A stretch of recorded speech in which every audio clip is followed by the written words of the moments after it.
I'm gonna try really hard to make this a quick video. All my fucking videos are long. I'm gonna try really hard. I just like talking about movies a lot, and sometimes I get off track. I'm doing a movie review of Trumbo. Trumbo. I saw Trumbo today because it got nominated for a couple of Golden Globes, and I thought, I'll check it out. The theater I was in, I think I was the only person that was under 50 in that theater. That's a demographic of this movie. If you're not aware, Trumbo is the story of Dalton Trumbo, who was a screenwriter back in the 40s and 50s, who was blacklisted for his involvement in the Communist Party. And it's a story of his fight for his rights, because he was blacklisted and sent to jail and all these shitty things happened to him, but he never did anything wrong, he never committed a crime. So it's about that struggle for rights. And the movie is really educational, and I say that in the most positive way possible. Like, as an adjective, the most positive way that I could describe educational.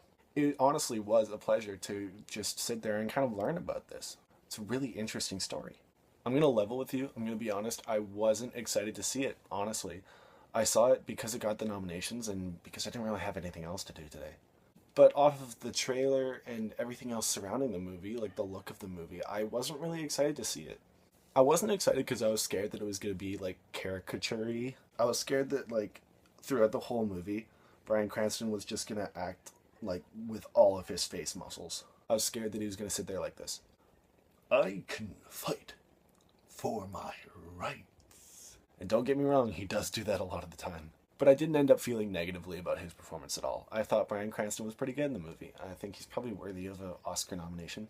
The only thing that's disappointing there is that we all know that Bryan Cranston can deliver like world-class performances. We've all seen Breaking Bad. So it's just a bit of a letdown every time that we see something that's not there. And that's a little bit unfair to put on him, but Breaking Bad was amazing.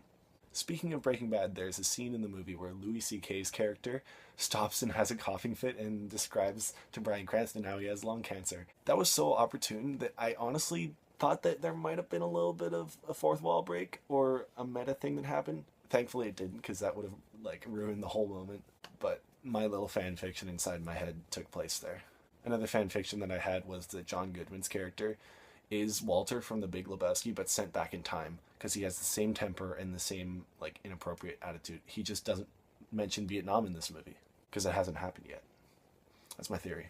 I guess what I mean to say is that my main issue with the movie is that it's a little bit costumey.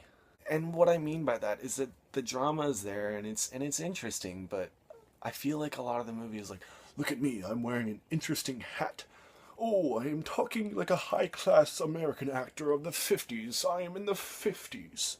Or anytime they would mention like a movie that he has written, it was like, here's this great new movie I wrote. It's called Spartacus. Remember that movie? You know that movie? Good. He wrote it. Isn't that cool?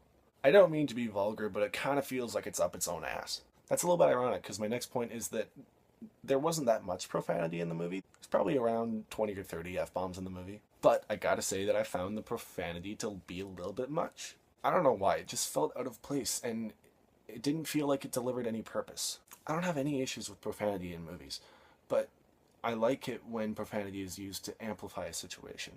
I think that the F word is a great acting word. Everybody knows that it's a great acting word because it just makes everything a little bit more immediate. But it's misused in the movie. It doesn't feel like it means anything when the characters say it. It feels like this superficial thing of, like they're saying their line and then fuck, and then the rest of the line. Like it doesn't have meaning. I hope you get what I'm trying to say. The Wolf of Wall Street. I love The Wolf of Wall Street. It has the most F-bombs ever in a movie. I had no issues with the profanity in that movie, but I had issues with the profanity in Trumbo. And I hope you understand what I'm trying to say. Also, the movie felt really long, which is never good. I felt like I was sitting in the theater for a long time. Like for the first hour, I was having a fun time learning some new stuff, and then it just went on and on and on and on and on. But as I said, the drama isn't bad. The performance by Bryan Cranston isn't bad.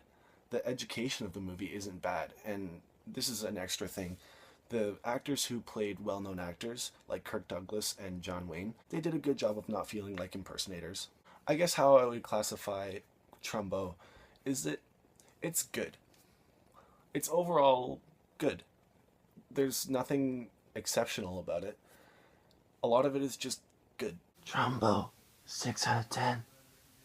Update on my life, I haven't slept in almost 2 days. Those Golden Globes nominations, they kept me up.